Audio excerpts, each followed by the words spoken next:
Limits of the Flesh, Chapter 84, Fantasy Fiction by Azazyel. After Rias got done with her minor freak-out at the realization that her mother and sister-in-law had thrown themselves at me in order to keep the family together and avoid a great deal of political issues.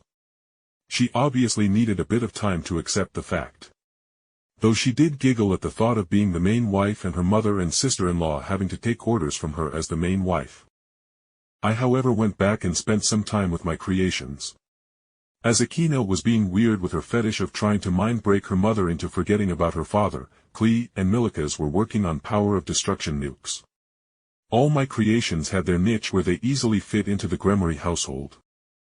Will you act as my guardian when I go to meet with the other factions in a couple days? I asked my strongest creation and she nodded simply. And for her quick and loyal answer, I patted her on her head making her preen, but my other creations pouted at my favoritism as they grumbled.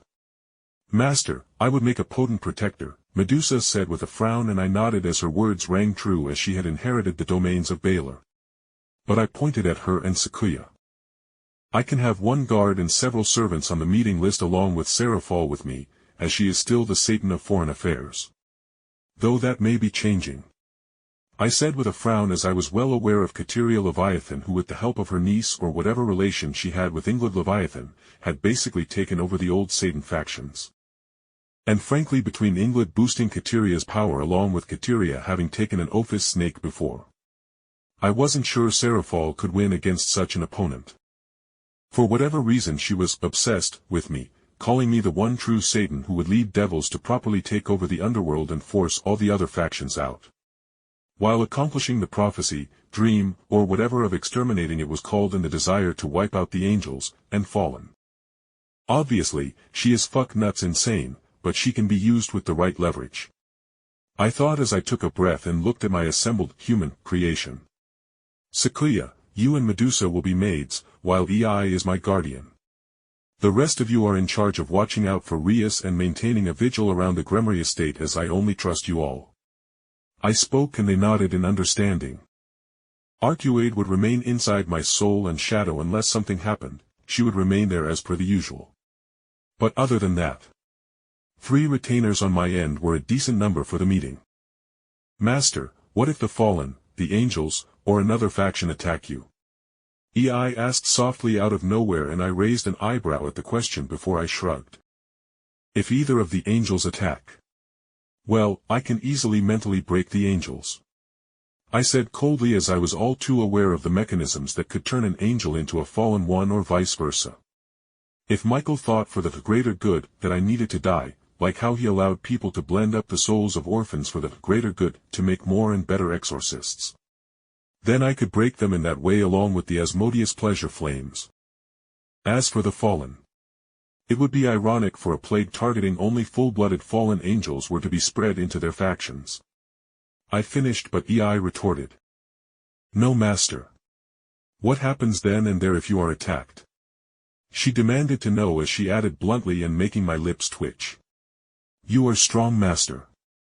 But even in your true balance breaker with Serpent of the End active, you aren't the match of Odin, Azazyel, and Michael in a straight fight. Welp, good thing I got you then, I said cheekily, and her purple eyes filled with divine lightning as she visibly took a breath and then face-palmed, as I couldn't help but chuckle at how exasperated she looked. I coughed, making EI look up back at me, and I spoke softly. I am not sure why Michael wanted a private meeting with me, to be honest. But I doubt he intends to kill me. Obviously, I would have you with me, and together I am confident we could win or stall him long enough for more of my creations to arrive. Either way, I am a good 80% sure neither Odin, Azazyel, or Michael will do anything, I said comfortingly. But as though just to fuck with me, Medusa threw out there dryly. And what odds do you say there are in a battle taking place? I without a second of hesitation answered instantly. 200% certainty. Valid Lucifer, the White Dragon Emperor, is Azazel's adopted son and will inevitably be invited as his tag-along, which will bring us into contact, which will end up leading to a confrontation between him and myself as the Red Dragon Emperor. My creation sent me a withering glare, but as I clarified and told all my creations to be ready for the conference tomorrow regardless, I heard a soft thumping noise ringing out on the door, and then the door opened, allowing me to know it wasn't one of the maids. And I was right as Akeno strode into the room and she spoke quickly. Come on. Mother is breaking. I need your help to burn out her mind so I can mind break her using your cock to NTR father. Before I could say anything, Akeno had taken my hand and with EI's help was all but carrying me out of the room even as I looked at EI in betrayal. To which she simply stated, I like Akeno.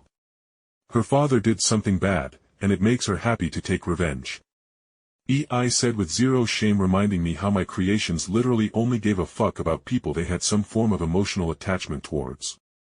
The world of DxD was a scary world. And women with daddy issues in this world were even scarier.